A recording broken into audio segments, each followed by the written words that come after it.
బ్రహ్మచ్యుత శంకర ప్రభుతివీర్ దైవస్సదా పూజిత సామాంపాతు సరస్వతీ భగవతి నిశేష జాడ్యాపహ చదువుల తల్లి సరస్వతీదేవి కటాక్షం ఉంటే సకల శుభాలు కలుగుతాయని భక్తుల విశ్వాసం. కనకదుర్గ అమ్మవారి జన్మ నక్షత్రం మూలా నక్షత్రం ఎంతో విశేషమైనది. దసరా వేడుకల్లో మూలా నక్షత్రం రోజున భక్తులు తండోపతండాలుగా తరలివస్తారు.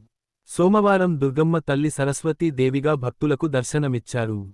మహాకాళి, మహాలక్ష్మి, మహాసరస్వతిగా త్రిశక్తి స్వరూపిణి అయిన దుర్గాదేవి తన అంశంలోని నిజస్వరూపాన్ని సాక్షాత్కరించడమే మూలా నక్షత్రం రోజు చేసే అలంకారం ప్రత్యేకత.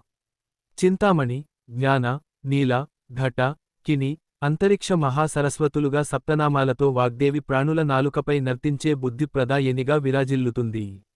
బ్రహ్మ చైతన్య సవరూపిణిగా పురాణాలు వర్ణిస్తున్నాయి. శ్వేతాపద్మాన్ని ఆసనంగా అధిష్ఠించి వీణ, దండ, కమండలం, అక్షమాల ధరంచి నెమలితో కూడి అభయముద్ర ధరంచి భక్తుల అజ్ఞాన తిమిరాలను ఈ దేవి సంహరిస్తుంది. వ్యాసుడు, వాల్మీకి, కాళిదాసు మొదలైన లోకోత్తర చరిత్రలకు ఈమె వాగ్వా వైభవాన్ని ఇచ్చింది. ఈమెను కొలిస్తే విద్యార్థులకు బుద్ధి వికాసం జరుగుతుంది. సంగీత, సాహిత్యాలకు అధిష్టానదేవత. సకల జీవుల జిహ్మాగ్రంపై ఈమె నివాసం ఉంటుంది.